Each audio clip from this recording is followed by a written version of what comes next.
Radio Madhuban सुनने वाले सभी श्रोताओं को संदीप त्रिवेदी का प्यार भरा नमस्कार।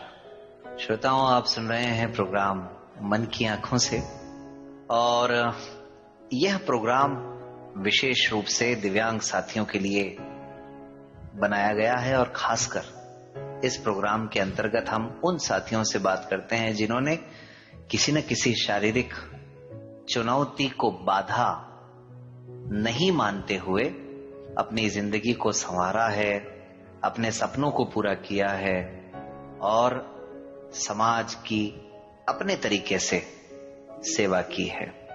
श्रोताओं, कहते हैं कि साहित्य समाज का दर्पण होता है। अगर ऐसे में आपका हमारा सामना किसी साहित्यकार से हो जाए तो फिर समाज और समाज से जुड़ी हुई हर बात समझने में बड़ी आसानी होती है। आज मन की आंखों से प्रोग्राम में जिनसे हम बात करने वाले हैं, जिनको जानने वाले हैं और जिनकी उपलब्धियों को आप सबके सामने बताने वाले हैं, वे भी एक साहित्यकार हैं, उपन्यासकार हैं, लेखक हैं। लेकिन अगर बात करें आप इस प्रोग्राम के संदर्भ में तो वे दृष्टिबाधित हैं। चलिए, और ज्यादा भूमिका नहीं बनाते हुए स्वागत करते हैं श्री गोपाल सिसोदिया निसार साहब का हमारे आज के इस प्रोग्राम में। सिसोदिया सर, आपका बहुत बहुत स्वागत है। सबसे पहले मधुबन रेडियो को सुनने वाले सभी श्रोताओं को मेरा प्यार भरा नमस्कार। ओम शांति। जी सर, ओम शांति।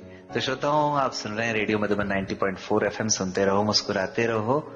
सिसोदिया सर, हमारे श्रोताओं को सबसे पहले आप अपने जीवन के बारे में थोड़ा सा, अपनी दृष्टि बाधा के बारे में बताएंगे तो बड़ा अच्छा होगा। संदीप भाई, जब लगभग 5-6 वर्ष का था जी, तो चेचक की वजह से मेरी आंखों की ज्योति जाती रही जी, और कुछ वर्षों तक दृष्टिबाधितों के लिए विशेष विद्यालय में मेरा जाना नहीं हो सका, क्योंकि मेरे दादा दादी मुझसे बड़ा प्रेम करते थे जी, और कारण भी था। बिल्कुल सर, क्योंकि मुझसे छोटा भाई इसी बीमारी में चलता बना था, चल बसा था। हो, मतलब एक हादसा तो हो चुका था जी। मुझे और मेरी बहन को और मेरे छोटे भाई को जी सर, लगभग साथ ही ये महामारी ने घेरा था। अच्छा। जिसमें उसकी मृत्यु हो गई और उसके बाद मैं दृष्टिबाधित हो गया। एक मात्र मेरी बहन ही ठीक ठाक बची थी। तो और एक और हादसा हुआ इसके तुरंत बाद जी। मेरी माताजी इस आघात को न सह सकी। ओहो। और इस दुख में दो बेटों के साथ ऐसा हादसा हो जाना, आप समझ सकते हैं कि उनकी कैसी मन स्थिति रही होगी। निश्चित रूप से सर। तो यही कारण था कि इस दुख में उनका भी स्वर्गवास हो गया। तो ये एक परिवार के लिए बहुत बड़ा आघात था। अकस्मात ऐसा आघात जो 2-3 वर्षों में सब कुछ तहस नहस हो गया। अच्छा खासा परिवार था, सब कुछ घर में खुशहाली, परिवार सब बड़ा खुश था, लेकिन ये 2-3 वर्षों में सब कुछ बिखर गया। तो इस कारण मेरे दादा दादी का मुझ पर असीम स्नेह था जी। तो मुझे उन्होंने जाने नहीं दिया विद्यालय में जी। इसलिए मेरी स्कूली शिक्षा थोड़ी सी विलम्ब से आरंभ हुई, और वो भी मैं रहने वाला मथुरा जिले के एक छोटे से ग्राम छठी करा का हूँ। अच्छा। और उसी के पास है वृंदावन, बिल्कुल करीब 7-8 किलोमीटर की दूरी पर जी। यहाँ एक विद्यालय खुला था दृष्टिबाधितों के लिए उन्हीं दिनों। अच्छा। और मुझे लगता है कि संयोग ये रहा कि शायद मेरे लिए खुला था वो। क्या बात है जी। क्योंकि मैं इस बात में भी विश्वास करता हूँ कि परमात्मा यदि कुछ कष्ट देता है तो उसका निवारण साथ साथ करता चलता है। निश्चित रूप से। तो वो विद्यालय खुला, उन्हीं दिनों मेरा प्रवेश हुआ और लगभग 1 वर्ष के आसपास वहाँ रहा मैं जी। और वहाँ से फिर मैं आगरा चला आया। आगरा में एक और विद्यालय था 5वीं तक का। अच्छा। और आपने सुना होगा सूरकुटी। जी। सूरकुटी वह स्थान है जहाँ महाकवि सूरदास जी। या भक्त शिरोमणि सूरदास की ये कर्म स्थली है जी। रौनकता आगरा में। जी जी जी। तो वहाँ भी मैं लगभग 2 वर्ष रहा और मैंने वहाँ से 5वीं पास किया और आ गया दिल्ली। जी। दिल्ली में चाहता था कि मैं ब्लाइंड रिलीफ एसोसिएशन के अंतर्गत एक JPM विद्यालय चलता है, वहाँ मेरा एडमिशन हो जाए, परंतु वहाँ मेरा हुआ नहीं जी। और चूंकि सब कुछ पहले से निर्धारित होता है, बिल्कुल, इसलिए मैं जोधपुर पहुंच गया। क्या बात है जी। और राजस्थान मुझे पुकार रहा था जी। तो मैं सत्र के बीच में मेरा एडमिशन हुआ। आप ये देखिए जी कि दिसंबर की छुट्टियां पड़ गई थी जी। उन दिनों मेरा एडमिशन हुआ 6ठी क्लास में जोधपुर जी। और 6ठी वहां से की, फिर 7वीं 8वीं करके फिर अजमेर आ गया। और अजमेर फिर ऐसा रास आया कि मैं ये स्नातक करके ही यहाँ से निकला। क्या बात। फिर आ गया दिल्ली जी। और दिल्ली में भी आके रम गया। फिर यहीं स्टेनोग्राफी कोर्स किया, फिर यहीं रोजगार भी प्राप्त हुआ जी। अब दिल्ली में ही स्थायी रूप से निवास है। ये छोटी सी यात्रा मेरी रही। जी जी जी, बहुत खूबसूरत। अजमेर तो वो विद्यालय जिसकी आप बात कर रहे हैं, वहीं से मेरी शिक्षा भी हुई है। तो जी, मेरे लिए वो मक्का मदीना से कम नहीं। निश्चित रूप से सर, बहुत खूब। और अजमेर है ही ऐसा शहर कि हर किसी को रास आ जाता है। खैर, तो आजकल अभी आप जॉब में हैं? जी, मैं दिल्ली सरकार के अंतर्गत जी शिक्षा विभाग में ये सेक्शन ऑफिसर और DDO दोनों, DDO का अतिरिक्त भार है मुझ पे जी। तो मैं एडमिनिस्ट्रेशन और अकाउंट्स ये देखता हूँ। बहुत खूब सर। तो मतलब ब्रिज भूमि में जन्म, फिर देश के अलग अलग हिस्सों में जाना, और मतलब कहने का मतलब ये है कि एक लेखक के लिए जो चीजें जरूरी होती हैं समाज को और विभिन्न प्रांतों को समझना, ये सब तो बचपन में ही आपने कर लिया। तो क्या सर इसी वजह से लेखन का शौक उत्पन्न हुआ, या फिर कैसे ये कहानी शुरू हुई आपके लेखक बनने की? मैं एक बात जरूर मानता हूँ जी। मुझे लगता है कि कहीं न कहीं मेरा लेखन पूर्व जन्म से प्रभावित है। अच्छा, ऐसा मेरा मानना है। क्या बात है। क्योंकि मैं पुनर्जन्म में विश्वास करता हूँ जी। और चूंकि मैं कैरी फॉरवर्ड करके लाया हूँ अपने संग ये इस गुण को। अच्छा। क्योंकि मैं ऐसा मानता हूँ कि जब मैं विद्यालय में भी नहीं गया था, उसी समय से मैं तुकबंदी करने लगा था। अरे वाह।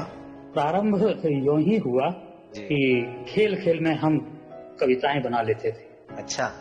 गीत बना लेते थे, ब्रज के रसिया बनाते थे। क्या उम्र रही होगी इस समय जब आपको ये एहसास हुआ, या लोगों को ये एहसास हुआ? आप तो बहुत बता रहे हैं कि बच्चे रहे, तो क्या उम्र रही होगी सर उस समय आपकी? उस समय मेरी यही करीब 6-7 वर्ष।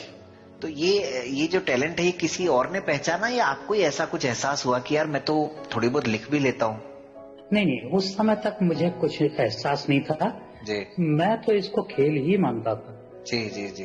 बातों में तुकबंदी कर लेना, या लोग कहते थे कुछ सुना, तुम सुनाने के नाम पर मैं अपने मन से ही कुछ सुनाने लगता था जी। इस तरह की, चाहे वो कहानी हो चाहे वो तुकबंदी हो, कहानियां भी मैं बचपन में खूब सुनाता था, मनगढ़ंत। अच्छा। तो हाँ, तो ये एक प्रारंभ से ही ये मैं मानता हूँ। उसके बाद विद्यालय में इसका विकास हुआ, विद्यालय में जाकर। और मेरी पहली कहानी जो जोधपुर के विद्यालय से प्रकाशित होने वाली विद्यालय की स्मारिका, मैं पहली कहानी छपी थी जब मैं 7वीं क्लास में था। क्या बात, नाम याद है सर उस कहानी का? नाम तो ठीक से याद नहीं है, वो कुछ बंदर बंदर करके कुछ बच्चों जैसी कहानी थी। जी जी जी जी जी, बहुत खूब। तो मतलब तब आपको ये एहसास हो गया था कि मुझे लेखन क्षेत्र में ही जाना है, या तब भी एक शौक भी था? नहीं, बस मुझे बड़ा अच्छा लगता था ये लिखना और ये लेखन। अच्छा, एक चीज और मैं यहाँ जोड़ता चलूं जी। विद्यालय में मेरे गुरुजनों ने बड़ा योगदान किया जी। मैं यहाँ नाम लेना चाहूंगा आदरणीय पुरोहित जी, रामेश्वर प्रसाद पुरोहित सर। अच्छा। थे हमारे आगरा में जी।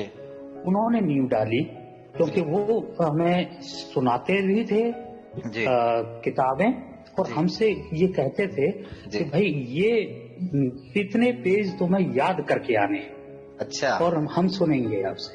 जी। तो अच्छा, उसी दौरान मैंने, तो मुझे याद आता है कि एक बिंदो का लल्ला, एक उपन्यास मैंने पढ़ा था। ये बंगाली अनुवाद है किसी लेखक का।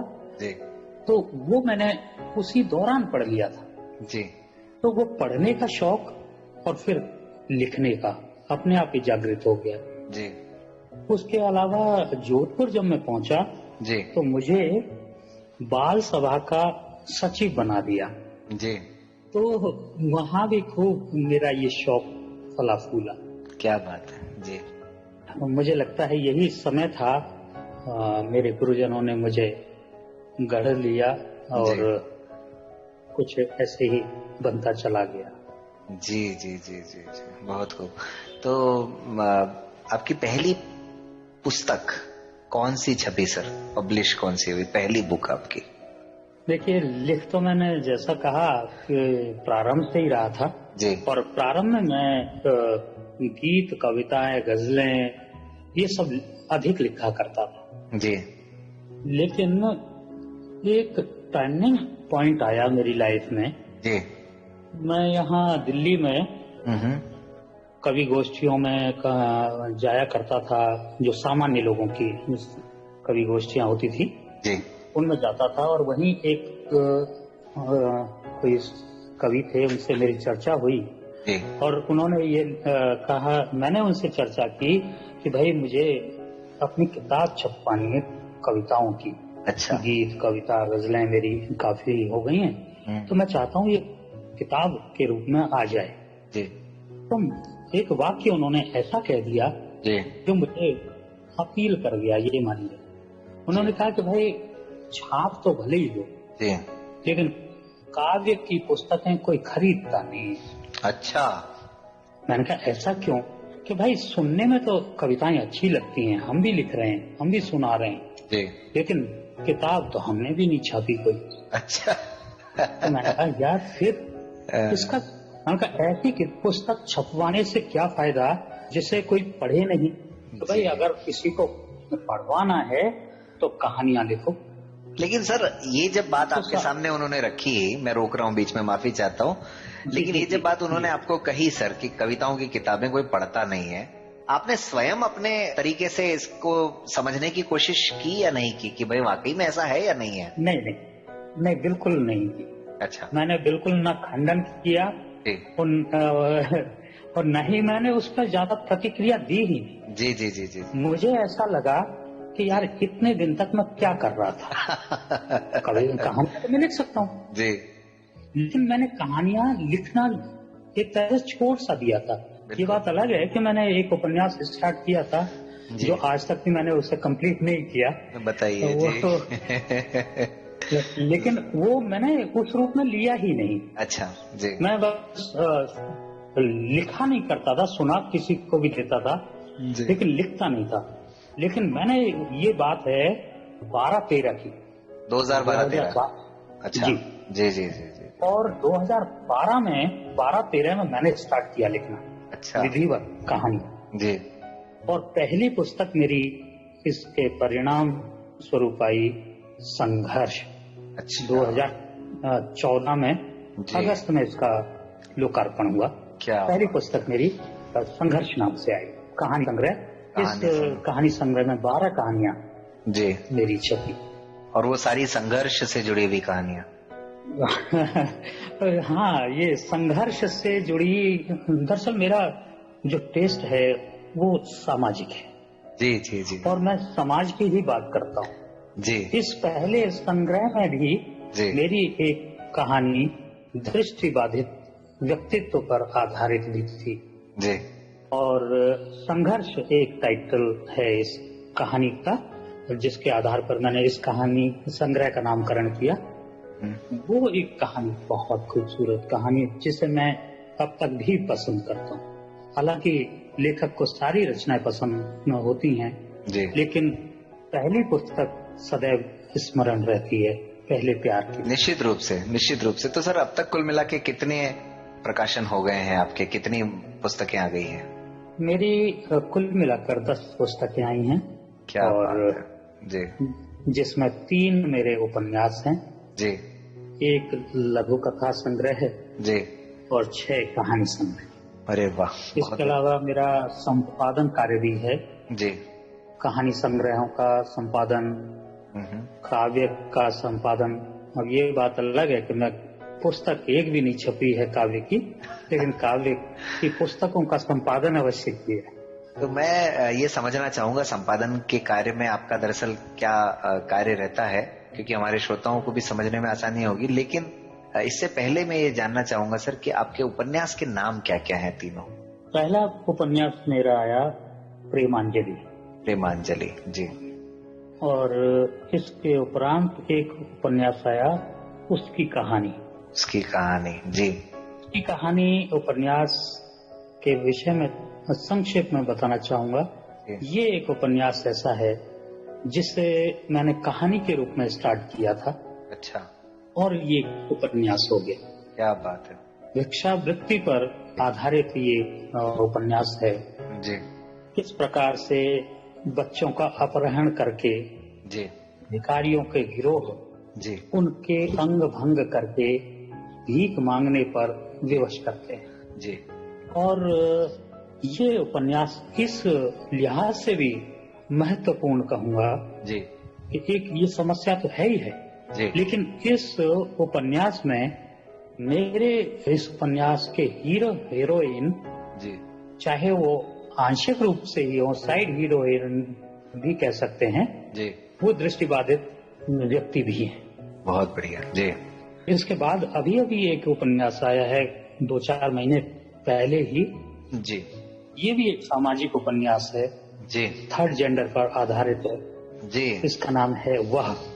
अच्छा, वह जी। और मैं ये मानता हूँ कि ये उपन्यास मेरा रिसर्च वर्क है। अच्छा। इस पर मैंने बड़ा काम किया, 2-2.5 वर्ष का मेरा श्रम है इसमें जी। और ये तमाम किन्नर लोगों की कहानी है जी, किस तरह से वो जीवन यापन करते हैं और उनको किस तरह की समस्याएं उनका सामना करना पड़ता है उनको। ये एक मेरा अभी हाल में ही उपन्यास है। बहुत खूब सर, बहुत ही जबरदस्त विषयों को आपने उठाया है। तो संपादन में दरअसल सर काम क्या रहता है? मतलब कोई पुस्तक पत्रिका आपके यहाँ से आपके निर्देशन में छपती है या और लेखकों को आप अवसर देते हैं कि क्या करते हैं, जरा बताएं सर। जी, मैं बताता हूँ, इसके विषय में बताता हूँ जी। जब मैं लेखन कार्य कर रहा था और मेरी कुछ पुस्तकें आ गई थी जी, और 5 पुस्तकें आ चुकी थी, तो मुझे महसूस हुआ कि नए लेखकों को जी वास्तव में कोई अवसर देता नहीं है जी, कोई मंच तक आने नहीं देता है जी। और यही कारण है कि मैंने एक ऐसी संस्था का गठन किया जी, स्थापना की जी, जो नए पुराने साहित्यकारों को एक मंच प्रदान करता है जी। उसका नाम है प्रणेता साहित्य संस्थान। बहुत खूब सर, प्रणेता साहित्य संस्थान जी। और प्रणेता साहित्य संस्थान का उद्देश्य यही है कि नए साहित्यकारों को पुराने साहित्यकारों के साथ लाभ खड़ा करना है।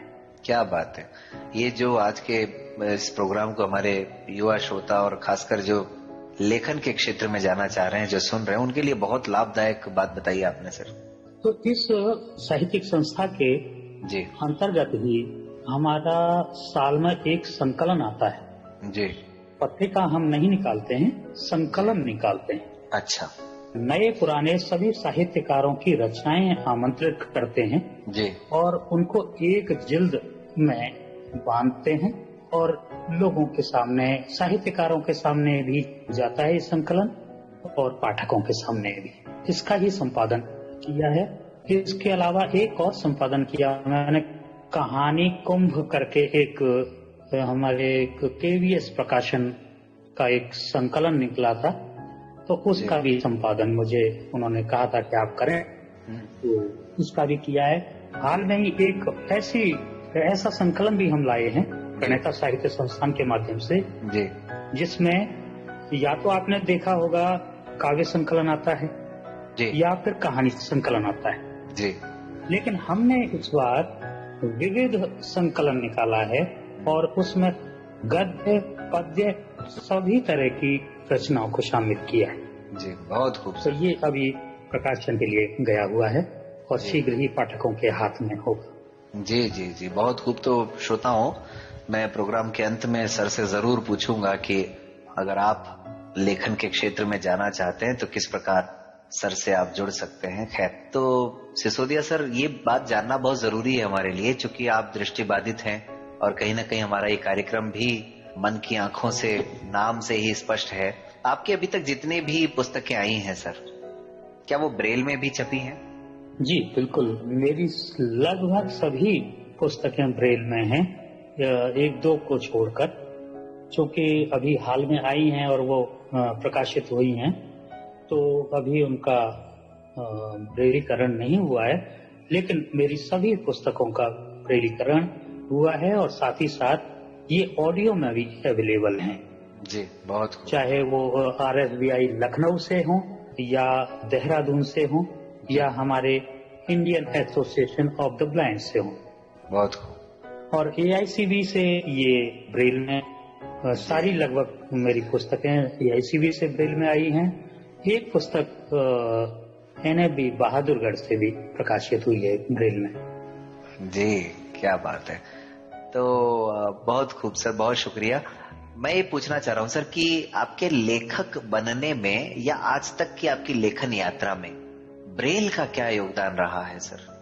जी, ब्रेल का बड़ा महत्व है साहब, क्योंकि मैं ये मानता हूँ जी कि यदि मुझे ब्रेल न आती जी या न सीखी होती मैंने, जी, तो शायद मैं इस स्तर तक नहीं पहुंच पाता। चाहे वो लेखन का क्षेत्र हो, चाहे वह मेरा रोजगार का, क्योंकि आज जो कुछ भी हूँ वो ब्रेल की बदौलत, और आज भी ब्रेल का इस्तेमाल करता हूँ। बदलते स्वरूप के साथ ब्रेल डिस्प्ले आपने देखा होगा। बिल्कुल, ऑर्बिट रीडर। जी जी जी। तो लेखन के लिए इन दिनों लगभग पिछले 1 वर्ष से मैं उसका भरपूर उपयोग कर रहा हूँ।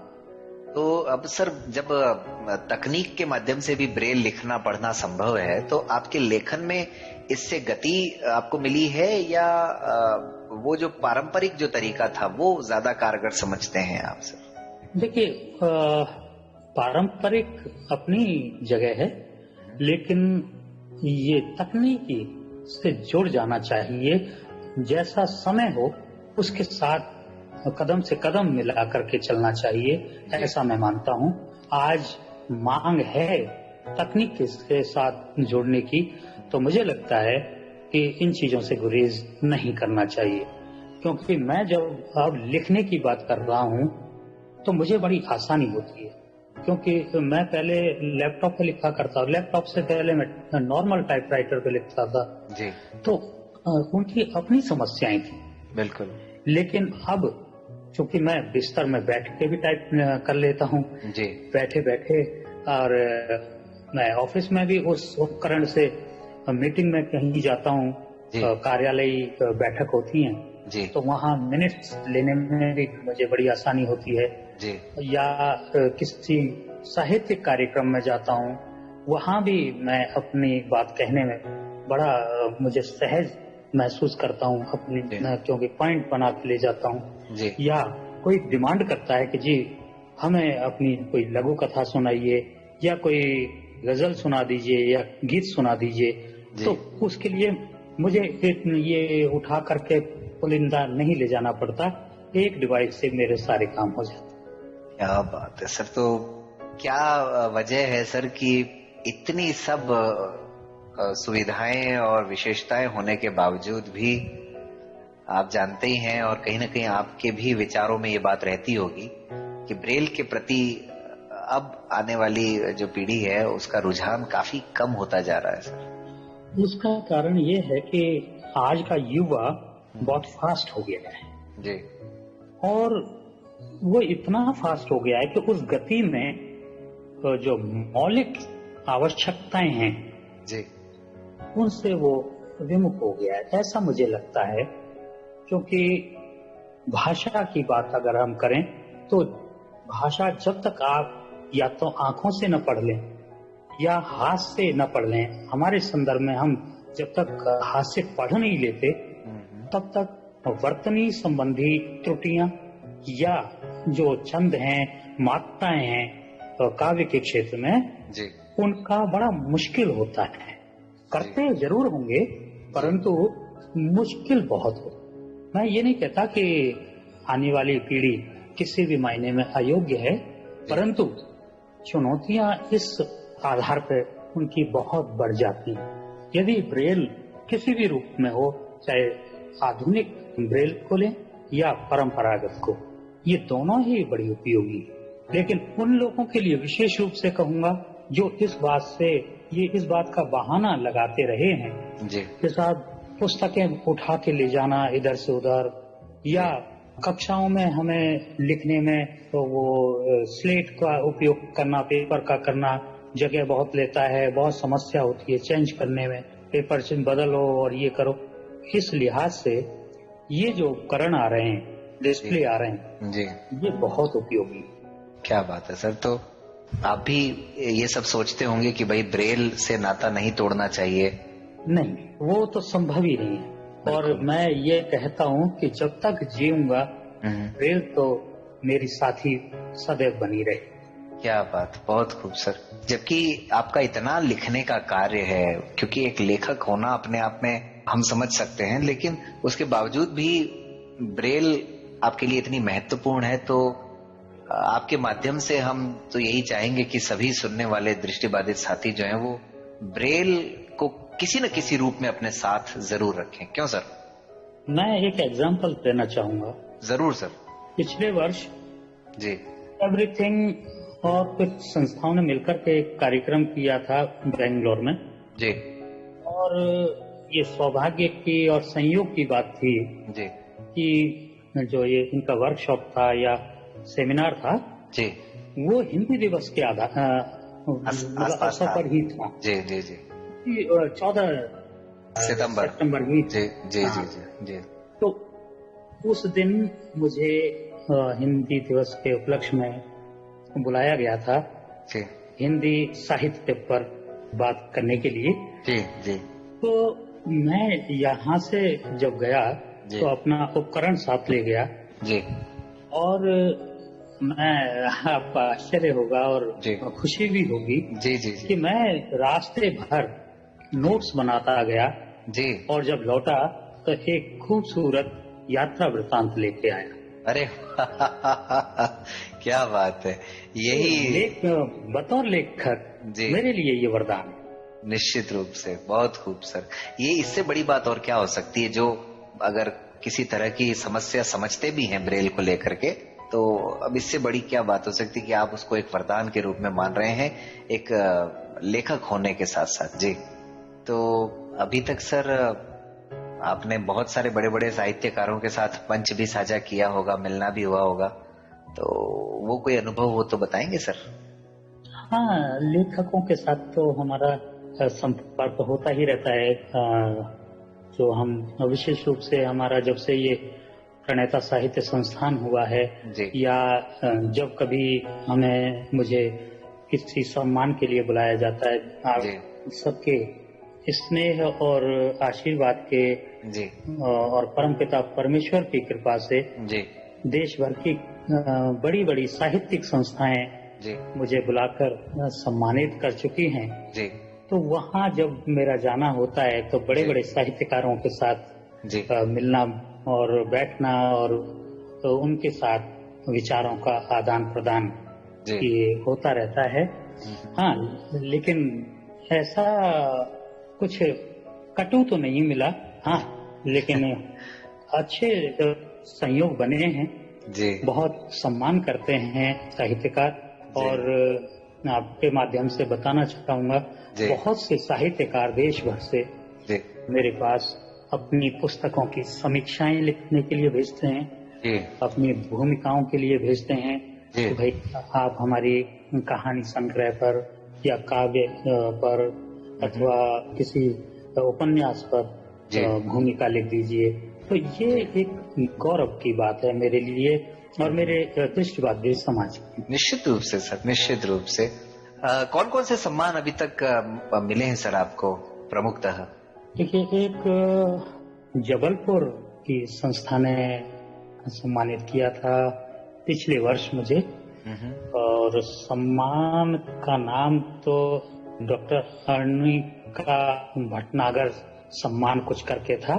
जी वो दिया था, ये देश भर के साहित्यकारों को वो उन्होंने दिए थे। पूरे 25 राज्यों से जी उन्होंने चयनित किया था। तो मेरी एक पुस्तक आई थी, वापसी कहानी संग्रह, जी उस पर मुझे ये पुरस्कार मिला था। जी और एक नाथद्वारा में एक साहित्य मंडल, एक बहुत जाना माना नाम है जी साहित्य मंडल, देश भर में चर्चित है। अपने ने भी मुझे एक पुरस्कार से सम्मान से सम्मानित किया था जी। 2018 में। बहुत खूब। इसके अलावा एक और विश्व स्तरीय एक संस्था है, और दो संस्थाओं ने मिलकर के एक सम्मानित किया था मुझे 2019 में ही। जी तो एक मुंबई की संस्था थी, एक जबलपुर की संस्था, दोनों ने मिलकर के जी। ये अंतर्राष्ट्रीय स्तर का पुरस्कार था। क्या बात। यूं बहुत से सम्मान मिले हैं। जी। दिल्ली में तो राज्य स्तर के काफी सारे मिले हैं। एक शब्द गंगा अंतर्राष्ट्रीय स्तर का भी, ये भी एक सम्मान था मुझे, पिछले वर्ष मिला है 19 में ही। जी ये उन्नाव जिले में, जी उत्तर प्रदेश में। जी जी जी। तो शब्द गंगा कोई संस्था है, जी। उन्होंने भी सम्मानित किया था। वो भी एक अंतर्राष्ट्रीय स्तर का कार्यक्रम था, उसमें उन्होंने सम्मानित किया। तो ये सब आप लोगों के स्नेह और बड़ों के आशीर्वाद से, गुरुजनों के आशीर्वाद से जी सब संपन्न हो रहा है। बहुत खूब सर, बहुत जबरदस्त आपका कार्य क्षेत्र और आपकी मेहनत सर, और आपका समर्पण भी कहीं ना कहीं जरूरी है साहित्यकार के लिए। अब काफी अच्छी अच्छी बातें हो गई सर, लेकिन थोड़ी सी अब ऐसी बातें भी कर ली जाए जो कहीं ना कहीं वास्तविकता हैं और आपका भी उनसे सामना होता रहता होगा। ये जो बड़े बड़े संस्थान है सर, जैसे साहित्य अकादमी और इस तरह के, आपको क्या लगता है कि ये संस्थान या इस तरह के मंच जो है वो दिव्यांगता के आधार पर किसी तरह का भेदभाव करते हैं, या ऐसा नहीं है? समायोजन और समावेशन में कहीं कोई दिक्कत नहीं है? नहीं, मैं आपकी उस पहली बात से ज्यादा इत्तेफाक रखता हूँ। जी। किसी भी मंच पर, जी, खास तौर पर सरकारी जितने भी ये संस्थान हैं, जी, उसे मैं भ्रष्टाचार ही कहूँगा। जी जी, निश्चित रूप से यही जानने का उद्देश्य है सर जी। क्योंकि जो वहाँ जमा है जी, वो अपने अपनों को ही रेवड़ी बांटते हैं, ऐसा मुझे लगता है। जी जी जी। क्योंकि वो नयों को आने नहीं देते, पुरानों में भी उनको ही वो प्रस्तावित करते हैं जो उनके नजदीकी हो या उनकी किसी न किसी रूप से उनकी सहायता करते हो या चापलूसी करते हैं। और आप जानते हैं कि दिव्यांग को इतने अवसर ना तो मिलते। और एक और मैं यही जोड़ दूं बात, बिल्कुल। दिव्यांग बड़ा स्वाभिमानी होता है। जी जी जी वो स्वाभिमान के साथ समझौता नहीं करता है। जी उसके मूल में भले ही उसकी कोई हीनता की भावना भले ही हो, जी लेकिन ये स्वाभिमान, जन्मजात स्वाभिमान होता है दिव्यांग व्यक्ति। जी तो ये कारण है कि दिव्यांग व्यक्ति वहां तक पहुंच ही नहीं पाता, और मुझे लगता भी नहीं है आगे भी कोई पहुंच पाएगा बिना किसी सीढ़ी के। जी। आप तो देखिए राज्य सरकारों ने कितने अपने निकाय बना रखे हैं। बिल्कुल। हर जी एक, है ना। जी केंद्र सरकार को छोड़ दीजिए, जी हर राज्य सरकार ने साहित्य अकादमी या इस नाम से बहुत सी संस्थाएं बनाई हैं, जी लेकिन मुझे कहीं भी ये देखने को नहीं मिलता जी या ये सुनो कि अमुक व्यक्ति को, हमारे किसी दिव्यांग साथी को किसी संस्था ने प्रोत्साहित किया हो।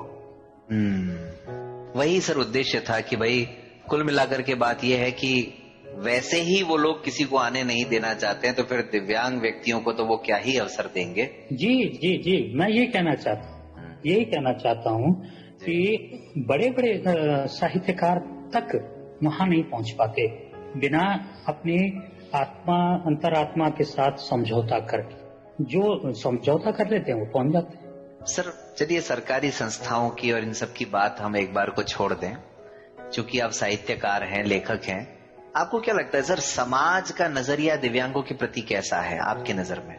देखिए साहब, दिव्यांग व्यक्ति तब तक सम्मान नहीं पा सकता समाज में जी जब तक कि वह अतिरिक्त अपनी योग्यता विकसित न कर ले।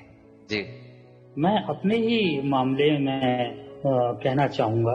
जी आपको क्या लगता है मुझे आसानी से लोगों ने हाथों हाथ ले लिया? जी नहीं, बिल्कुल नहीं, ऐसा नहीं हुआ। पहली बार जब मैं किसी मंच पे मुझे बुलाया गया था, जी मुझे एक किसी कार्यक्रम में संबोधित करना था जी और वहाँ साहित्यकार, अधिकांश साहित्यकार थे। जी तो आयोजकों को कहा गया था कि भैया ये इन्हें किस लिए बुलाया गया है, बताइए। ये क्या बोलेंगे? अच्छा, क्या संगीत का भी कोई कार्यक्रम है? बताइए, ये स्थितियां हैं मतलब सर। तो मैंने अपने मन में नहीं रखा, लेकिन जी उस बात को मैंने अपने उस उद्बोधन में शामिल किया जी कि किसी भी व्यक्ति को जी उसकी दिव्यांगता के आधार पर कम जी नहीं आंकना चाहिए।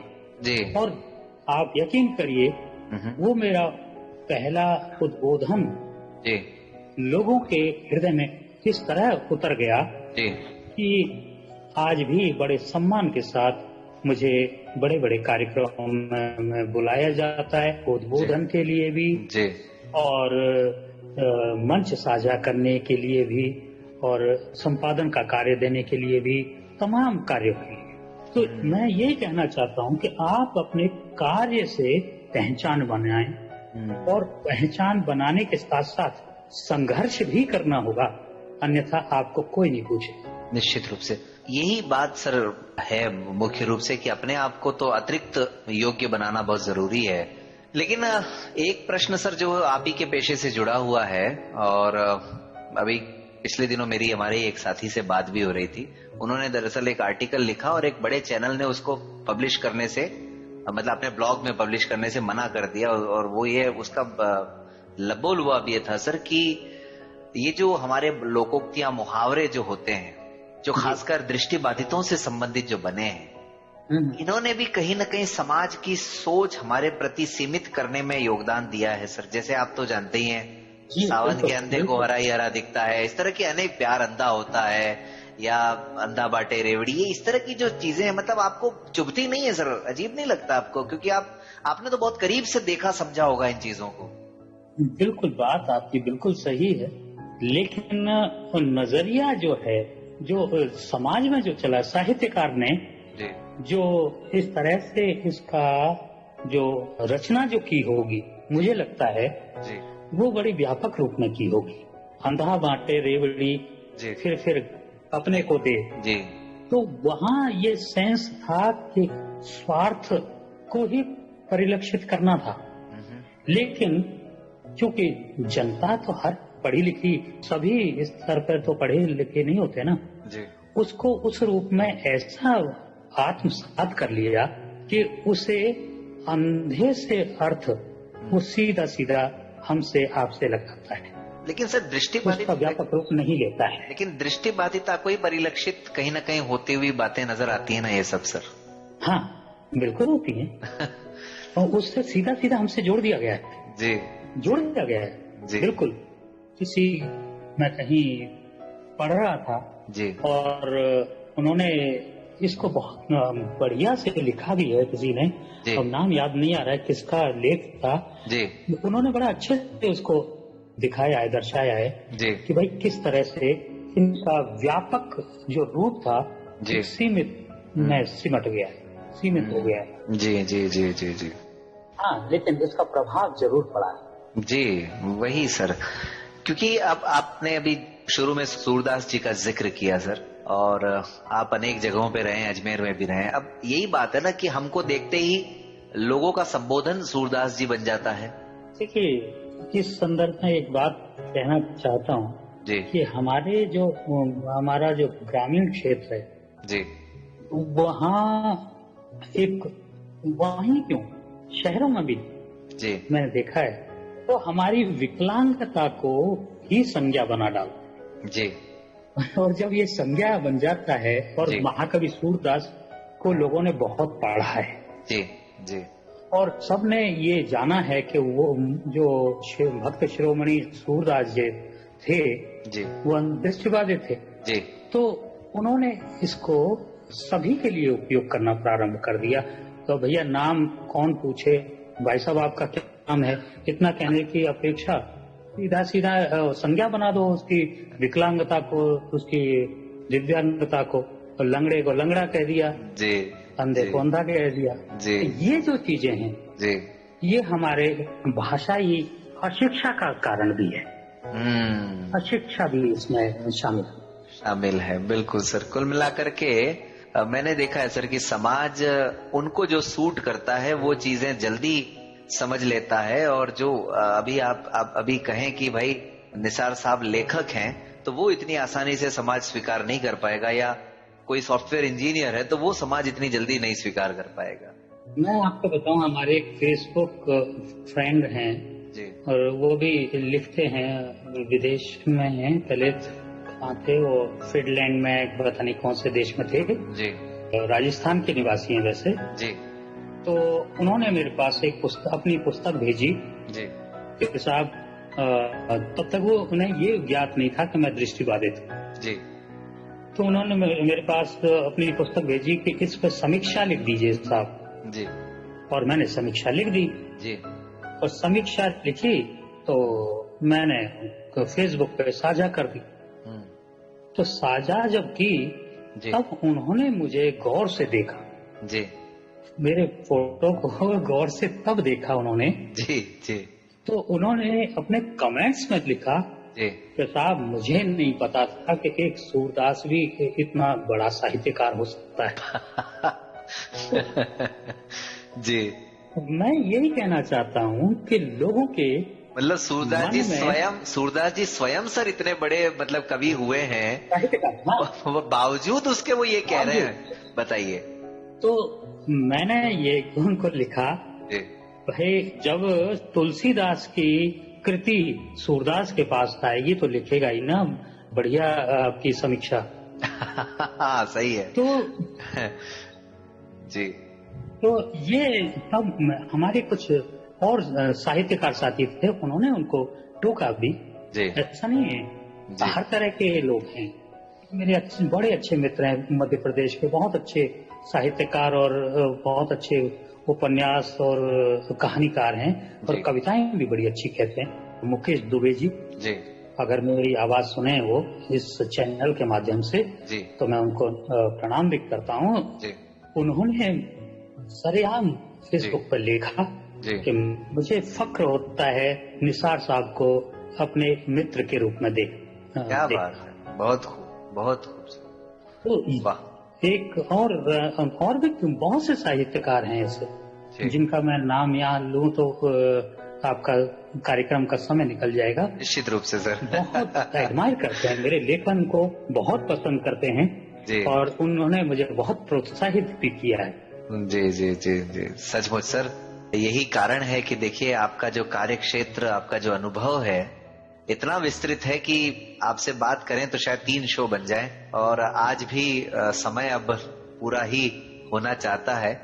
चलते चलते सर हमारे श्रोताओं को जो लेखन क्षेत्र में जाना चाहते हैं, जो आप ही की तरह सपने देखते हैं, समाज और साहित्य को जोड़ना चाहते हैं, तो वो आपसे संपर्क कैसे करें सर? मुझसे संपर्क का तो कोई ईमेल आईडी यही है कि मेरा नंबर नोट कर लें। जी। हाँ जी, जैसा आप मेरा एक तो प्रणेता जी साहित्य संस्थान का मैं ईमेल आईडी बता देता हूँ। जी जी जी जी प्रणेता जी PRA जी NETA जी साहित्य प्रणेता हो गया जी दिल्ली DELHI ठीक है, प्रणेता दिल्ली .india @gmail.com। जी, तो श्रोताओं जो भी साथी लेखक बनना चाहते हैं तो वे प्रणेता दिल्ली PRANETA DELHI.india@gmail.com ईमेल पर सर से संपर्क। और सर आप अगर आपको कोई दिक्कत नहीं है तो बता दीजिए, नंबर भी हमें कोई आपत्ति नहीं है। आपका नंबर भी आप चाहें तो बता सकते हैं। हाँ नंबर भी आप संपर्क करना चाहें तो मेरा नंबर नोट कर लें। बताएं। 9868617588। जी, तो श्रोताओं 9868 जी 917588। ठीक है, 917588। तो लेकिन मैं एक बात और कहना चाहूंगा आपके माध्यम से चलते चलते। जरूर एक छोटी सी गुजारिश। जरूर जरूर कि आज हर व्यक्ति जी साहित्यकार बनना चाहता है। जी जी जी लेकिन मित्रों, साहित्यकार बनने से पहले जी मेरी छोटी सी गुजारिश यह है कि पहले आप अच्छे पाठक बने। बहुत खूब। अगर आप अच्छे पाठक होंगे तो निश्चित रूप से आप अच्छे साहित्यकार स्वतः ही बन जाएंगे। क्या बात है, बहुत खूब। तो ये श्रोताओं बात जरूर जहन में रखिएगा। चलते चलते सर हमारे सुनने वालों को क्या संदेश देना चाहेंगे? संदेश तो मेरा यही है कि खूब पढ़ें जी, और जब आप पढ़ लेंगे जी तो निश्चित रूप से आप लिखने लगेंगे जी, और अपने अंदर पढ़ने की भूख को हमेशा जागृत रखें जी और उस उग्र होने दें। जी जी जी। और फिर एक बात और जोड़ दूं जी कि साहित्यकार समाज से ही अपनी रचनाओं के लिए जी पात्र जुटाता है। बिल्कुल। लिहाजा आप अच्छे पात्र बने।